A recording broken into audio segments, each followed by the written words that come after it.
Selamat pagi buat kita semua. Pagi. Wah, kurang semangat ini. Ini faktor kurangnya kualitas penduduk dari Indonesia ini. Masa pagi-pagi cerah gini masih apa? Udah lemes-lemas, ngantuk. Banyak yang banyak yang nggak mandi pastinya. Selamat pagi buat kita semua. Tahunya masih ingat pelajaran yang diberikan guru SP? Yang itu kita akan membahas pertama dinamika kependudukan di Indonesia, kedua kualitas penduduk, ketiga kuantitas penduduk, keempat bonus demografi, dan kelima kita akan menyanyikan Mas Genre, dan keenam kita akan menyanyikan Mas KB, dan ke-8 kita menyanyikan Mas 8 fungsi keluarga.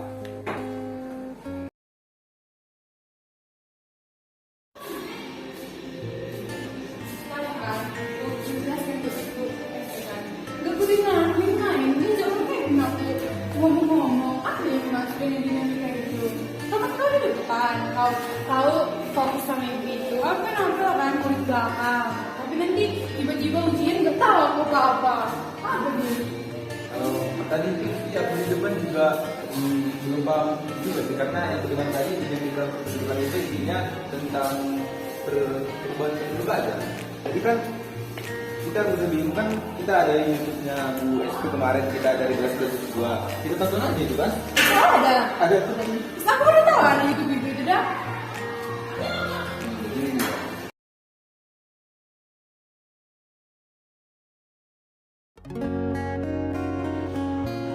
Oke, baiklah.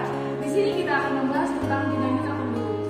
Dinamika yang berarti suatu perubahan dalam suatu wilayah dalam periode tertentu. Jadi dapat kita simpulkan bahwa dinamika penduduk adalah perubahan penduduk dari suatu wilayah dalam periode tertentu. Dalam dinamika penduduk yang dimaksud 1% ke bawah itu yang dibilang itu adalah rendah. Sedangkan pertumbuhan penduduk 1% hingga 2% itu dinamakan sedang. Dan 2% ke atasnya itu dinamakan pertumbuhan yang secara tinggi. Ada beberapa faktor yang mempengaruhi dinamika penduduk. Yang pertama adalah perkembangan jumlah penduduk, yang kedua adalah pertumbuhan penduduk, yang ketiga adalah fertilitas atau mortalitas. Yang dimaksud fertilitas adalah kelahiran, sedangkan mortalitas adalah kematian. Ada yang dimaksud dengan kelahiran kasar, angka kelahiran umum, dan angka kelahiran menurut kelompok usia. Dan mortalitas ada yang dimaksud dengan abortus, iminatur, dan prematur. Ada juga komposisi penduduk, di mana komposisi penduduk ini adalah pengelompokan data-data penduduk melalui variabel tertentu, di mana komposisi penduduk ini dapat dibedakan menjadi menurut usia, menurut pendidikan, dan menurut mata pencarian serta status dari perkawinan. Dalam hal tersebut, ada juga yang dimaksud dengan persebaran penduduk yang mempengaruhi dari dinamika penduduk ini, di mana persebaran penduduk ini sering kita dengar dengan istilah urbanisasi dan transmigrasi, di mana seringkali masyarakat desa pergi ke kota. Dalam hal ini terjadi pertumbuhan dinamika di daerah perkotaan, di mana contohnya kita lihat di daerah Jawa. Daerah Jawa merupakan pertumbuhan penduduk paling banyak di pulau Indonesia. Hal tersebut karena masyarakat dari desa tersebut memperoleh pekerjaan di sana. Sementara hal tersebut dapat menyebabkan pengangguran lebih meningkat di daerah Pulau Jawa. Sementara ada juga masyarakat dari kota pindah ke desa. Dalam hal tersebut jangkauannya pasti hal yang sangat mendukung. Mungkin dalam desa tersebut sudah ada fasilitas dan serta pekerjaan yang menjaminnya.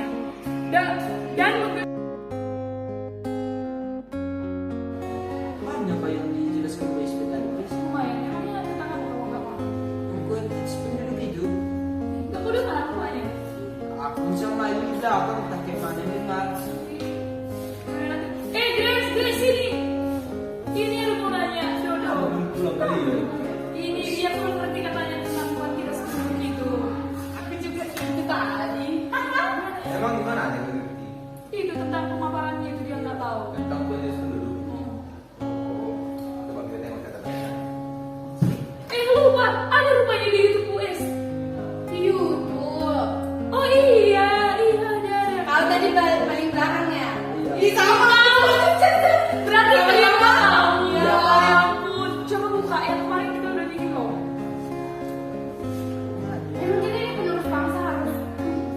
inilah yang maksud kualitas kita ini. Kalau emang kayak gini nggak bakal maju lah kita.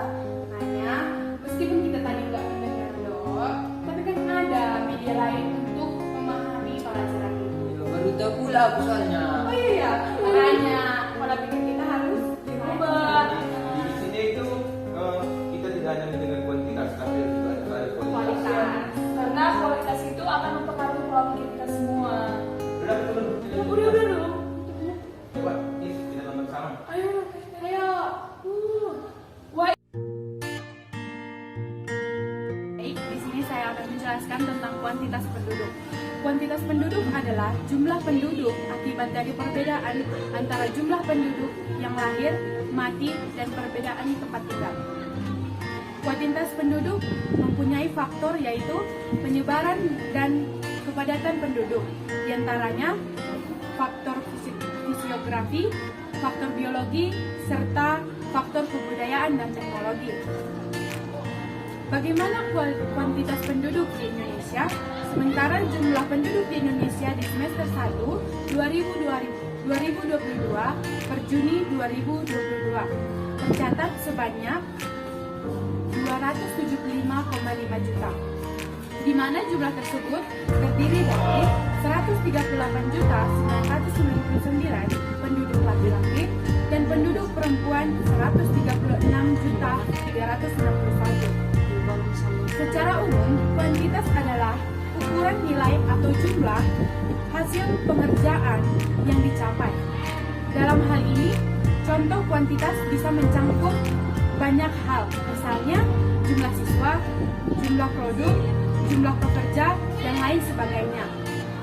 Direktorat Jenderal Pendudukan dan Catatan Sipil atau Dukcapil terbaru jumlah penduduk di Indonesia tahun 2022 menurut data jumlah penduduk Indonesia pada 2022 secara keseluruhan tercatat sebanyak 275.361 jiwa per Juni 2022 atau semester 1. Sekian yang saya ketahui tentang kuantitas penduduk di Indonesia. Apabila ada kesalahan saya dalam melakukan pembahasan ini, tolong dimaafkan. Sekian dan terima kasih.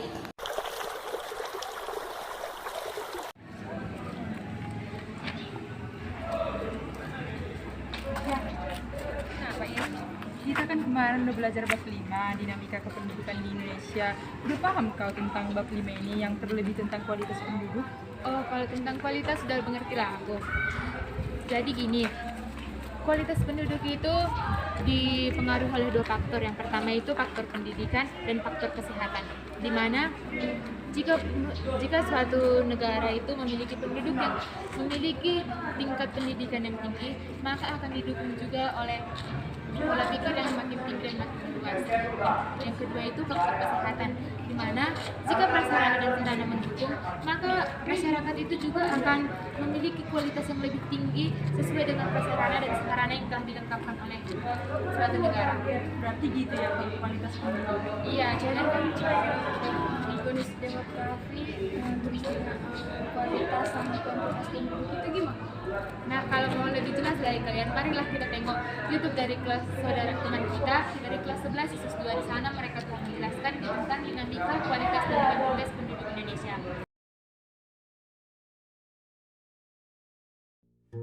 Baik, di sini saya akan menjelaskan tentang bonus demografi.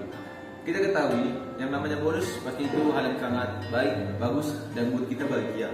Namun dalam konteks kependudukan, bonus demografi ini bisa terjadi pada dua hal. Dapat mengakibatkan dua hal, yaitu dapat mengakibatkan bahagia, dapat juga mengakibatkan bencana. Yang dimaksud dengan bonus demografi adalah kondisi menurunnya angka ketergantungan penduduk usia tidak produktif terhadap usia produktif akibat penurunan jumlah kelahiran. Dari bonus demografi ini akan melahirkan suatu rasio yang namanya dependensi rasio atau rasio ketergantungan yang digambarkan seperti ini. Artinya, setiap orang yang berusia produktif menanggung jumlah usia yang tidak produktif. Pada konteks kali ini, kelahiran sangat menguntungkan karena dalam konteks kelahiran ini akan melahirkan beberapa tenaga kerja yang berkualitas dan tenaga kerja yang melimpah. Nah, Bonus demografi sangat menguntungkan secara ekonomi karena banyaknya tenaga kerja produktif, sehingga dapat digunakan untuk memaksimalkan pembangunan. Bonus demografi disebabkan oleh penurunan jumlah kelahiran dalam waktu yang panjang akibat program pembatas jumlah kelahiran seperti KB atau keluarga berencana yang merupakan program yang digalakkan pemerintah Indonesia. Menurunnya jumlah kelahiran, maka penduduk usia produktif akan menanggung sedikit penduduk usia yang belum produktif dan usia yang tidak produktif. Nah, mungkin teman-teman bertanya, usia yang produktif itu gimana sih? Jadi, usia yang produktif itu adalah usia antara 15 tahun sampai 64 tahun.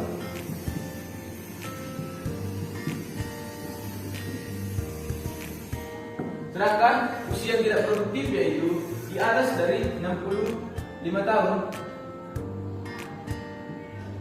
Sementara usia belum produktif itu antara 0 sampai 14 tahun. Jadi di bonus demografi kali ini disinilah yang melimpah. Dan dengan melimpahnya ini tidak seperti tadi yang sudah saya jelaskan bahwa dapat terjadi dua kemungkinan yaitu bencana dan keuntungan. Nah sekarang kita akan masuki kepada terhadap terjadinya bencana. Pada bonus demografi dapat menimbulkan bencana ketika generasi yang produktif tadi ini pada tahun-tahun tertentu mengalami semua dari 100% bisa dikatakan setengah mengalami pengangguran, maka ini akan menjadi ancaman buat negara. Dengan adanya mereka yang menganggur akan meningkatkan kriminalitas, kejahatan dan lain-lain. Bahkan tingkat pengangguran ini dapat mengurangi pendapatan nasional. Sedangkan di sisi positifnya, bonus demografi ini akan melimpahkan tenaga kerja, akan meningkatkan pendapatan nasional. Jadi di sini kita akan bahas dampak bonus demografi terhadap pembangunan. Yang pertama yaitu peningkatan jumlah tenaga kerja. Yang kedua, menurunkan angka kemiskinan. Yang ketiga, peningkatan modal nasional. Yang keempat yaitu meningkatkan pertumbuhan ekonomi. Yang kelima, dapat meningkatkan IPM atau Indeks Pembangunan Manusia di bidang pendidikan dan kesehatan. Akan tetapi, bonus demografi juga dapat menimbulkan dampak negatif, yaitu meningkatnya jumlah pengangguran baik terdidik maupun tidak terdidik. Hal ini terjadi karena usia kerja yang banyak tetapi tidak diimbangi dengan ketersediaan lapangan pekerjaan. Jadi yang dimaksud dengan ini adalah adanya kesenjangan antara tenaga kerja dan jumlah lapangan pekerjaan. Ini merupakan dampak yang sangat buruk bagi suatu negara. Yang kedua yaitu meningkatnya jumlah TKI atau tenaga kerja Indonesia dan TKW, tenaga kerja wanita yang bekerja di luar negeri dengan memiliki skill yang rendah. Jika tenaga kerja produktif memiliki pendidikan dan keterampilan yang rendah, maka tidak mampu bersaing dalam pekerjaan yang semakin kompetitif baik di dalam negeri maupun di dalam global. Jadi di sini kualitas penduduk sangat menentukan dari skill kompetitif para tenaga kerja Indonesia baik di dalam negeri maupun di luar negeri. Yang keempat yaitu meningkatkan tawuran dan kekerasan antar pelajar, mahasiswa dan pemuda. Ini merupakan faktor yang sangat umum di Indonesia, di mana banyaknya generasi muda yang sangat hobi tawuran, yang sangat hobi melakukan kekerasan antar sesama maupun melakukan tindak kejahatan lainnya seperti yang sekarang ini pembacokan, pembunuhan dan lain-lain. Ini dikibatkan oleh bonus demografi yang tadi, karena di dalam bonus demografi kali ini mereka dibilang tidak beruntung karena mereka terlalu terpengaruh terhadap perilaku negatif lainnya di kalangan pemuda seperti narkoba dan seks bebas. Untuk mengatasi dampak negatif dari demografi, maka harus ada upaya untuk meningkatkan kualitas sumber daya manusia. Hal ini karena kemajuan suatu bangsa bukan didasarkan atas melimpahnya kemajuan sumber daya manusianya. Adapun upaya yang dilakukan yaitu dari seluruh komponen bangsa yang melalui yang pertama dan yang utama yaitu pemerintah. Pemerintah saat ini telah melakukan beberapa upaya untuk mengatasi berbagai dampak negatif dari bonus demografi, yaitu yang pertama pendidikan dengan memberikan pendidikan beasiswa yang tinggi.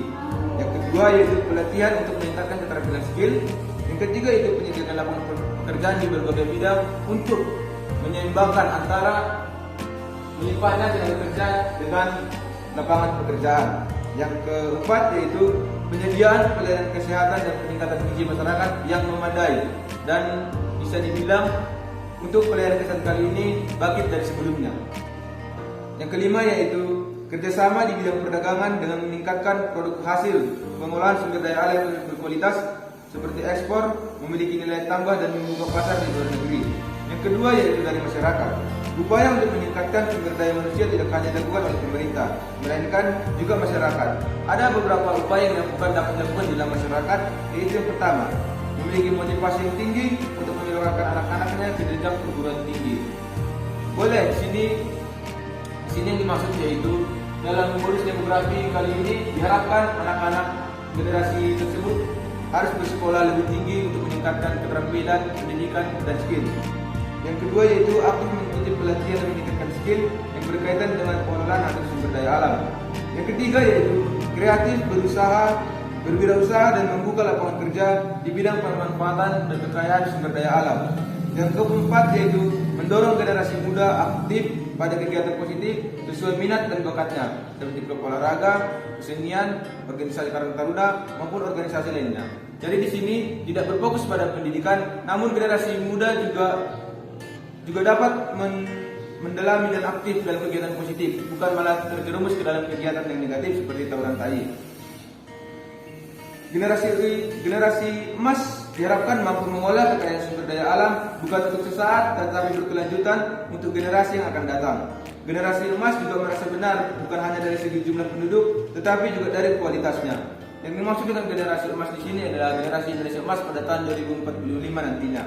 Setiap provinsi di Indonesia akan memiliki potensi bonus demografi yang berbeda, yaitu dengan periode waktu yang panjang, singkat, dan tidak mendapatkan bonus demografi. Provinsi yang memiliki potensi waktu bonus demografi yang panjang itu Kepulauan Riau, DKI Jakarta, Daerah Istimewa Yogyakarta, Jawa Timur, Banten, dan Bali. Provinsi yang memiliki potensi bonus demografi yang sangat pendek yaitu Sulawesi Tenggara dan Sumatera Barat. Adapun yang tidak memiliki potensi bonus demografi yaitu Maluku dan Nusa Tenggara Timur. Baik, sekian yang dapat saya jelaskan pada bonus demografi. Sekian dan terima kasih.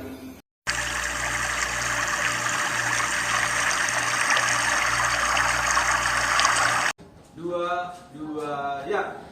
Generasi berencana itulah kami, dalam PUP sejak dini. 21 wanita, 25 pria, remaja cerdas selalu ceria. Ayo remaja, pasti bisa menunda pernikahan dini. Sehat jiwa, sehat raga, wujudkan keluarga berencana. Generasi berencana itulah kami, panitia sentek ciri khas kami. Karena kita untuk nikah ini, remaja cerdas raih prestasi. Ayo remaja, pasti bisa menunda pernikahan dini. Sehat jiwa, sehat raga, wujudkan keluarga berencana. Generasi berencana itulah kami, dalam visi keluarga pedoman kami. Tingkatkan kreativitas dengan life skill, remaja sehat, cerdas ceria. Ayo remaja, pasti bisa menunda pernikahan dini. Sehat jiwa, sehat raga, wujudkan keluarga berencana. Keluarga berencana sudah waktunya, janganlah diragukan lagi. Keluarga berencana besar maknanya untuk hari depan yang jaya. Putra putri yang sehat, cerdas dan kuat kan menjadi harapan bangsa. Ayah ibu bahagia, syukur sahaja, rumah tangga tentram sentosa. Keluarga berencana sudah waktunya, janganlah diragukan lagi. Keluarga berencana besar maknanya untuk hari depan yang jaya. Putra putri yang sehat, cerdas dan kuat kan menjadi harapan